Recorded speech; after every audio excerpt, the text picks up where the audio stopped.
शेतकरी बंधूंनो 89 मराठीत मी आपला संजय घोडके सर्व शेतकरी बांधवाचं स्वागत करतो। आज 3 फेब्रुवारी 2026 आज सोलापूर बाजार समितीमध्ये 350 प्लस गाड्यांची आवक आहे। आज आपण प्रत्यक्ष सोलापूर बाजार समितीमध्ये आलो असून आता आपण निलावाचे प्रात्यक्षिक पाहणार आहोत। 900 रुपये 900 माल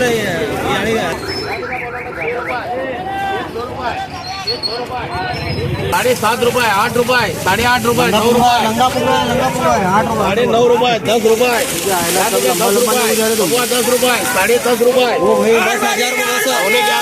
11 रुपये 11 गुना चाहिए 8 रुपये चलो 8 रुपये 8.5 रुपये जाते का 8.5 500 रुपये 500 रुपये 500 रुपये 1100 रुपये 1100 रुपये ये लो क्या माल 1100 रुपये 1100 रुपये 700 रुपये 700 रुपये जाने क्या 700 रुपये 800 रुपये जाने क्या 800 रुपये 800 रुपये 850 रुपये 850 रुपये 850 रुपये 1100 रुपये 400 रुपये लिख रहे 200 रुपये 400 रुपये 400 रुपये 450 500 रुपये 500 रुपये लिख रहे 500 रुपये बोला 500 रुपये क्या हो गया रुपये लिख रहे 800 रुपये 11.5 जल्दी क्या 11.5 दोगे 12 जल्दी 12.25 यानी क्या 12.25 12.25 जल्दी 12.25 12.50 1250 1250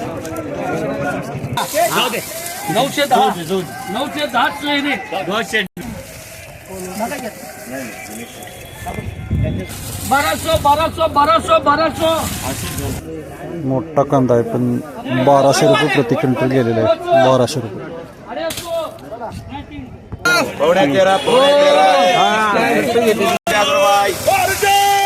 1350 रुपये ध्यान दे क्या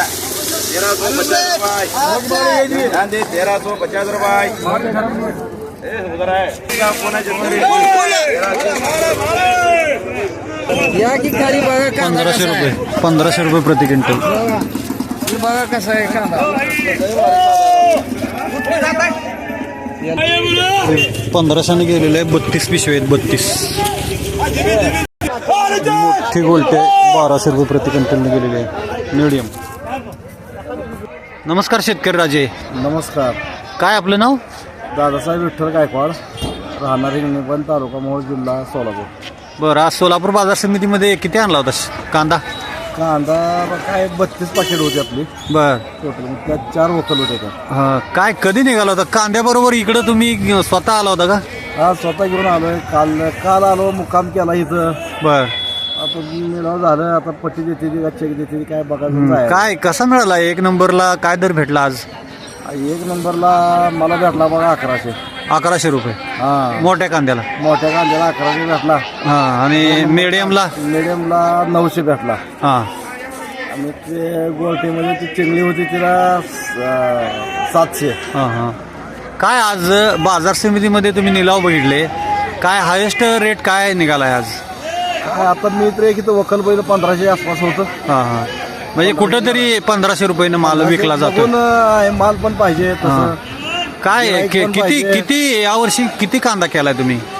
कांदा तर मी यावर्षी 2.5 एकर केलता कांदा। बर, मग ते ह्याच्या अगोदर विकलं होतं, आता राहिल्याला घेऊन आलो. जसं निघतंय तसं घेऊन येतोय आपण.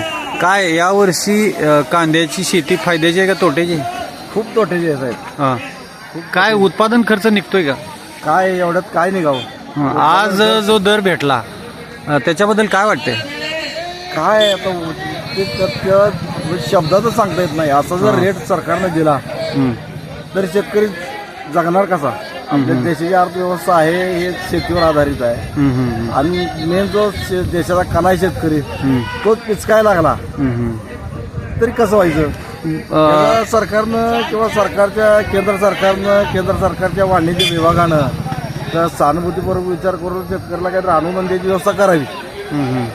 पण मला तर वाटतं एक क्विंटलला 1,000 रुपये तर अनुदान दिलं पाहिजे.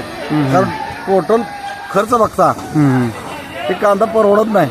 आणि यात घरातली सगळी बायका लेकरं शाळा बुडवून लेकरं कामं करतील. म्हणजे यंदा उत्पादन खर्च सुद्धा निघत नाही. काय निघत नाही बघा साहेब. हे आता कांदा करायचं म्हणजे शिक्षा आहे. हां.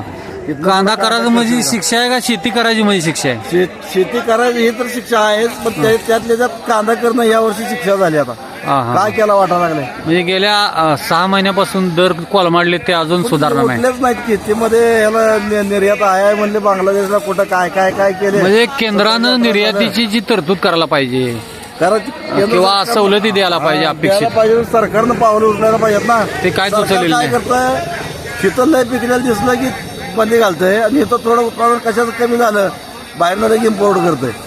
सोयाबीन एवढं असताना सोयाबीन बाहेर आणलं. काय वाटतंय उभं राहू नये हे सरकार धोरण. केंद्र सरकारनं गेल्या काही दिवसामध्ये विशेष करून मोदींनी देशाचे पंतप्रधान मोदींनी शेतकऱ्याचं उत्पन्न दुप्पट करतो म्हणून आश्वासन दिलं होतं. त्याच्याबद्दल तुम्हाला काय वाटतंय? तीच सगळे आश्वासन ती हवेत विरली. हो, शेतकऱ्याचं काय एकदा सत्तेवर बसला कोणी असू दे, सत्ता प्यारी असते. मग आपली तत्व, विचार, संस्कृती, संस्कार हे सगळं खुंटीला गुंडाळायचं आणि सत्ता उपभोगत बसायची.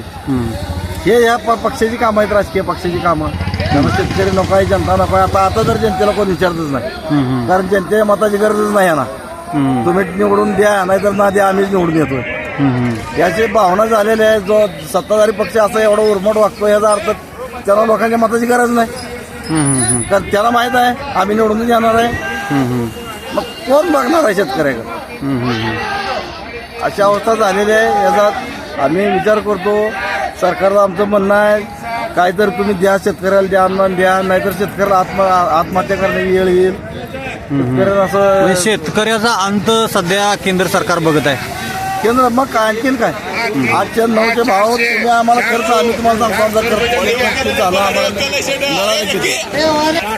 आज आपण 89 सोबत बातचीत केली त्याबद्दल मी आपला आभारी आहे. नक्कीच केंद्र सरकार शेतकऱ्याच्या या आपण मांडलेल्या प्रश्नाकडे लक्ष देईल अशी अपेक्षा करूया आणि इथेच थांबूया. नमस्कार.